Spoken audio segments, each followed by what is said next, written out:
앵커, 2020년 3월 31일 시장의 돈은 대체 어디에서 빠져나와 어디로 흘러들어갔을까요? 오늘 분석에서는 저희가 시장의 거대한 자금 흐름을 쫓는 두 명의 탐정이 되어보겠습니다.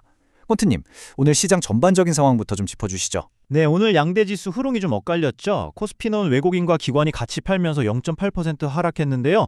반면에 코스닥은 개인 매수세 덕분에 0.2% 강보합으로 마감했습니다. 여기서 특히 주목할 점은요. 외국인이 반도체 섹터에서만 거의 1조 원을 순매도하면서 지수를 그냥 끌어내렸다는 사실입니다. 앵커, 바로 이 문장, 이게 오늘 시장의 모든 걸 말해주는 것 같습니다. 반도체에서 빠져나온 그 어마어마한 자금이 왜 하필 비철금속으로 이렇게까지 격렬하게 이동했는가? 이게 바로 오늘 저희가 풀어야 할 미스터리의 핵심이죠. 맞습니다. 물론 간밤에 필라델피아 반도체 지수가 2% 넘게 빠진 영향도 무시할 수는 없지만 오늘 우리 시장의 자금 이탈은 그 수준을 훨씬 넘어섰습니다. 이건 단순한 조정을 넘어서 새로운 먹잇감을 찾아서 의도적으로 자금이 대이동을 시작했다, 이렇게 봐야 합니다. 자, 모든 수사의 시작은 현장 분석 아니겠습니까? 오늘 시장이라는 사건 현장에서 가장 중요한 단서는 바로 알루미늄 섹터 전체가 동시에 급등했다는 점입니다. 모든 이야기의 시작점이죠. 앵커, 오늘 시장을 움직인 주도주들 리스트입니다. 알루미늄, 해운, 원자력. 퀀트님, 이 종목들을 관통하는 공통점, 그리고 돈의 흐름에 어떤 특징이 있었습니까? 아주 명확합니다. 바로 중동 분쟁 쇠라는 하나의 강력한 테마로 딱 묶이죠. 수급을 보면요. 기관하고 외국인은 정말 하루 종일 반도체는 내다 팔고 그 돈으로 이 종목들을 장바구니에 담는 모습이었습니다. 특히 장 막판으로 갈수록 비차익 프로그램 매수가 이쪽으로 강하게 꽂히면서 이거 내일도 보려고 종가에 베팅하는구나 하는 물량까지 딱 확인됐습니다. 그렇다면 질문은 더 명확해지네요. 반도체를 탈출한 그 막대한 자금, 도대체 어떤 경로를 통해서 새로운 테마로 흘러 들어갔을까요? 돈의 출처와 목적지를 한번 따라가 보겠습니다. 이 슬라이드가 바로 오늘 돈의 이동 경로를 보여주는 지도라고 보시면 됩니다. 지난주까지만 해도 시장의 왕이었던 반도체, 광통신에서 자금이 정말 썰물처럼 빠져나갔습니다. 그리고 그 돈은 정확히 중동 분쟁, 공급망 쇼크, 이 두 가지 키워드로 연결되는 알루미늄, 해운, 원자력 섹터로 아주 강하게 밀려 들어왔죠. 앵커, 단순히 종목 몇 개를 바꾼 게 아니라 시장의 무게중심 자체가 이동하고 있다는 신호로 봐도 되겠네요.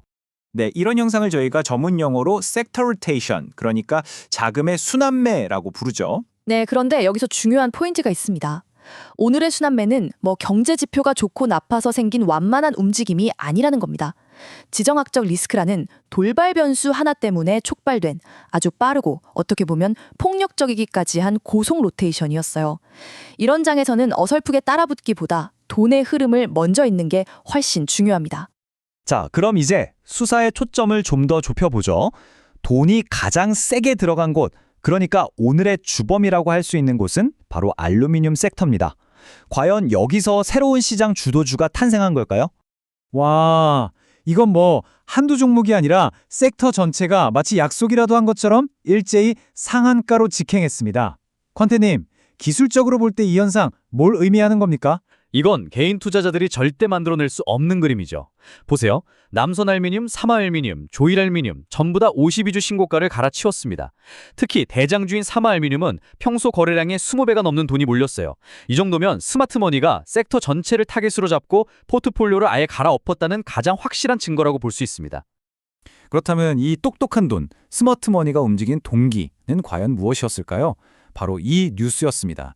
이란과 바레인의 주요 알루미늄 생산 시설이 공격을 받았다는 소식. 이게 글로벌 공급망에 큰 충격을 줄 수 있다는 공포를 자극하면서 돈을 움직이게 만든 결정적인 촉매제가 된 거죠. 이 차트야말로 결정적인 법의학적 증거라고 할 수 있습니다. 흥하엔을 보면요. 오전에는 한 7%대에서 조용히 움직이다가 점심시간 지나서 뉴스가 퍼지니까 그냥 수직으로 폭발해버렸습니다. 이 패턴은 명백해요. 오전에 재료 진짜인지 확인한 기관들이 오후에 확신을 갖고 자금을 공격적으로 쏟아부었다. 딱 이겁니다. 이격도가 순식간에 벌어지는 전형적인 기관주도형 급등주의 패턴이죠. 자, 그럼 주요 용의자들을 한 명씩 신문해 보겠습니다. 먼저 대장주 삼화알미늄부터 볼까요? 네, 오늘 무려 6,080억 원이라는 압도적인 거래 대금을 터뜨리면서 시장의 모든 돈을 빨아들였습니다. 중요한 건 52주 신고가를 뚫었기 때문에 위에는 막고 있는 매물대가 없다는 거죠. 오늘 들어온 스마트머니의 평균 단가는 대략 25,000원 부근으로 추정해 볼 수 있습니다. 앵커, 흥하해운은 어떻습니까? 이건 전형적인 뉴스 플레이죠. 오후 2시 이후에 거래량이 터진 걸로 봐서는 단기 트레이딩 성격의 자금이 아주 많이 들어왔다고 봐야 합니다. 앵커, 태웅은 거래 대금이 시가총액에 육박할 정도였는데요. 이건 평범한 돈이 아닙니다. 체코 원전 국내 최초 공급이라는 개별 재료의 힘과 원전 섹터 전체의 모멘텀이 딱 결합되면서 대규모 펀드가 들어왔을 가능성이 굉장히 높습니다. 이 정도 거래량이면 기존 주주들과의 손바뀜이 일어나면서 새로운 주포가 등장했다. 이렇게 해석할 수도 있습니다. 자, 지금까지의 수사 결과를 종합해서 내일의 전략을 세워봐야겠습니다. 시장에 영향을 줄 핵심 변수들을 체크하고 우리는 어떻게 대응해야 할지 계획을 짜야겠죠. 내 시장에 운명을 가를 두 가지 변수입니다. 첫째, 트럼프 관세 발표. 만약에 반도체에 대한 관세가 현실이 된다? 그럼 오늘 빠져나간 돈이 다시 돌아올 명분이 완전히 사라지는 겁니다. 앵커, 그리고 두 번째는 역시 중동 관련 뉴스군요. 그렇습니다. 이란발 뉴스는 오늘 만들어진 이 테마가 계속 살아있을지 죽을지를 결정합니다. 협상이 타결됐다는 뉴스는 테마의 사망 선고나 마찬가지고요. 반대로 갈등이 더 커진다는 뉴스가 나오면 불에 기름을 붓는 격이 될 겁니다. 앵커, 이런 시점에서 가장 중요한 건 이 뉴스가 얼마나 신선한가를 구별하는 거겠죠? 정확합니다. 알루미늄 공급 쇼크. 이건 오늘 처음 시장에 충격을 준 신선한 뉴스입니다. 태용의 국내 최초 계약도 새로운 모멘텀이죠. 하지만 여러 번 우려먹었던 펄어비스나 애경키미탈 같은 뉴스는 이미 주가에 많이 녹아있는 재탕 뉴스입니다. 재탕 뉴스에 뒤늦게 올라타는 건 정말 피해야 합니다. 자, 그럼 이 모든 분석을 바탕으로 내일 아침에 갭으로 뜰 가능성, 그러니까 종가 베팅 관점에서 어떤 섹터가 가장 유효할까요? 세 섹터 모두 가능성은 있습니다. 다만 리스크 대비 기대 수익률을 따져봐야겠죠. 알루미늄은 갭 상승 확률이 가장 높긴 한데 오늘 상한가까지 갔으니 내일 아침에 차익 실현 물량이 쏟아질 수 있다는 점을 경계해야 합니다. 해운은 밤사이 나오는 뉴스에 운명이 달렸고요. 개인적으로는 원자력 섹터가 가장 안정적으로 보입니다.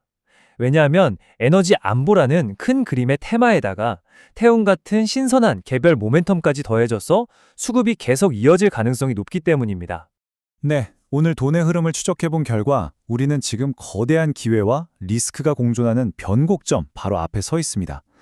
과연 내일 시장의 돈은 중동 분쟁이라는 새로운 테마에 추가로 베팅을 할 것인가? 아니면 트럼프 관세라는 거대한 리스크 앞에서 한 발 물러설 것인가? 바로 그 선택이 내일의 승자를 결정할 겁니다.